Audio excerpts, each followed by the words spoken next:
Yalah, risau jugalah. Bagi anak saya, dia bagi tahulah.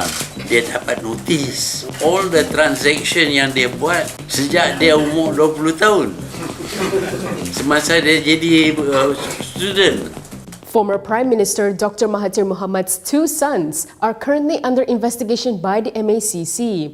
Why have they attracted this attention? Exactly how wealthy are they? What business controversies were they involved in during their father's administration? Were their business empires genuinely built on merit, or did they secure government contracts due to their father's influence?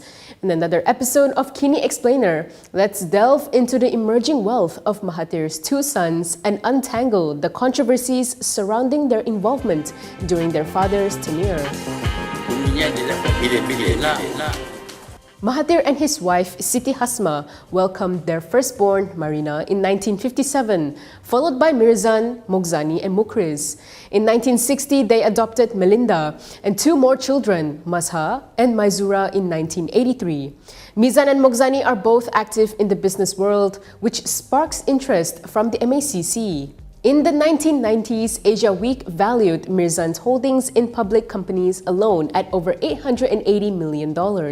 According to Bloomberg and University of Pennsylvania alumni page, Mirzan, who used to work for Solomon Brothers, a leading Wall Street investment bank in the United States, is currently the founder and chief executive officer of Crescent Capital Sendirian Berhad, a Malaysian investment holding and financial advisory firm. He holds directorships in several public and private companies in Southeast Asia, including Petron, the Philippines' largest oil refining and marketing company, and Betamec, a local electronics manufacturer. He was also the former CEO of Consortium Logistics Berhad, KLB.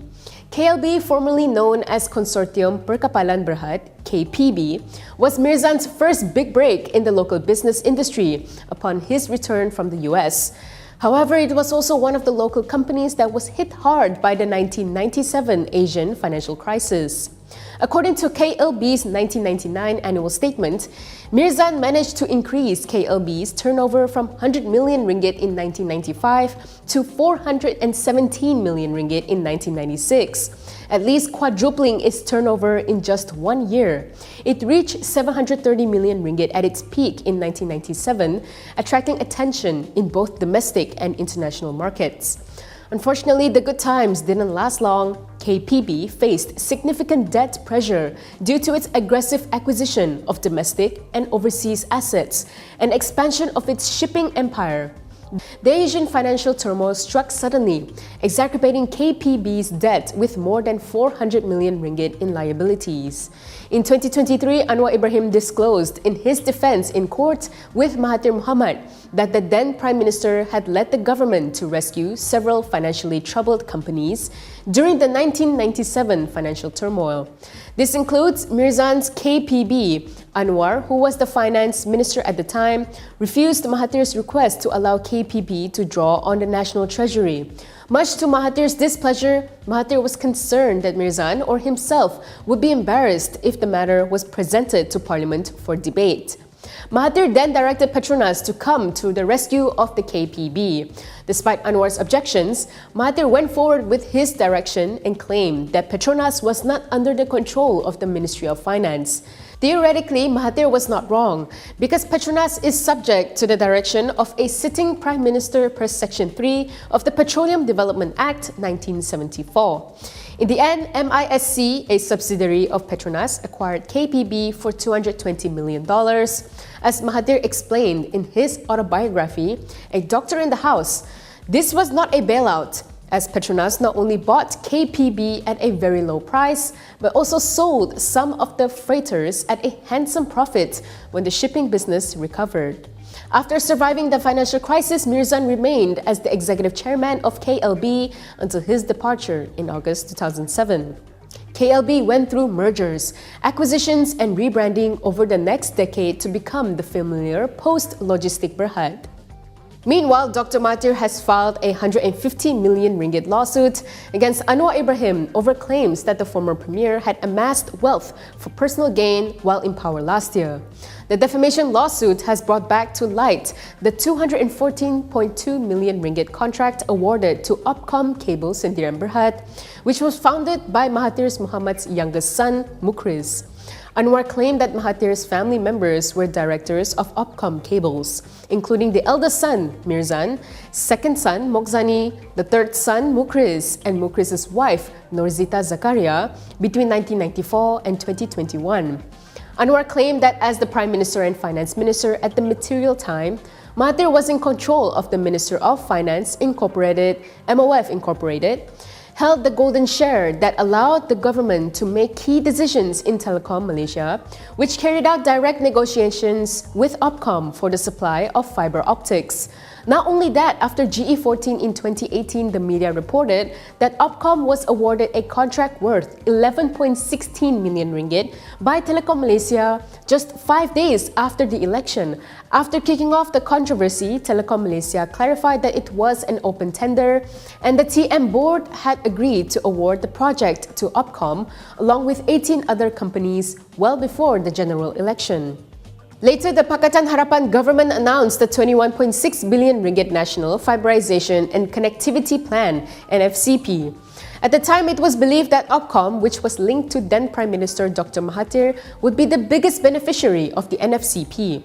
According to The Star, Opcom's stock surged 135% in just 2 months, although rumors circulated that Opcom had monopolized the NFCP.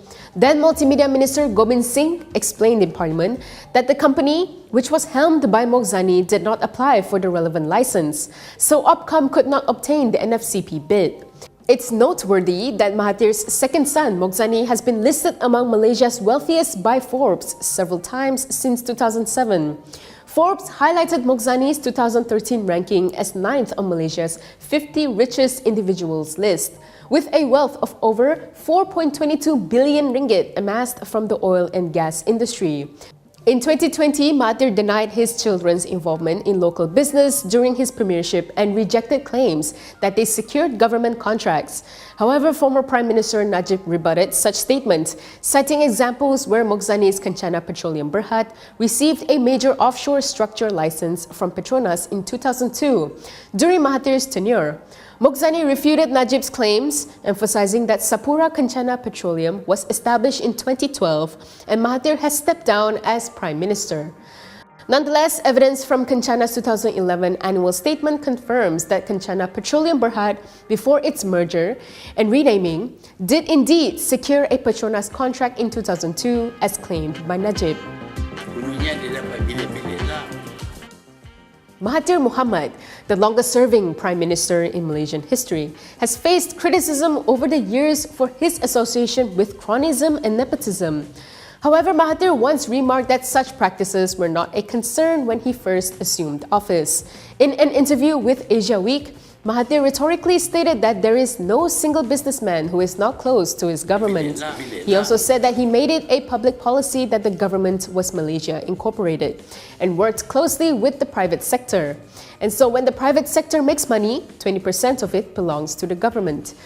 Mahathir argued that the government must assist the private sector, particularly those owned by the Bumiputras, as it aims to correct economic imbalances. Can correcting economic imbalances with cronyism be justified? Do you believe in Mahathir's views? Are the business activities of Mirzan Moghzani truly questionable? And did Mahathir exploit his power to benefit his family? The only way to provide a clear explanation is to await the findings of the MACC's investigation to uncover the truth. Please consider donating to support KINI TV and subscribe to Malaysia KINI to help us bring you important stories and continue producing high-quality content.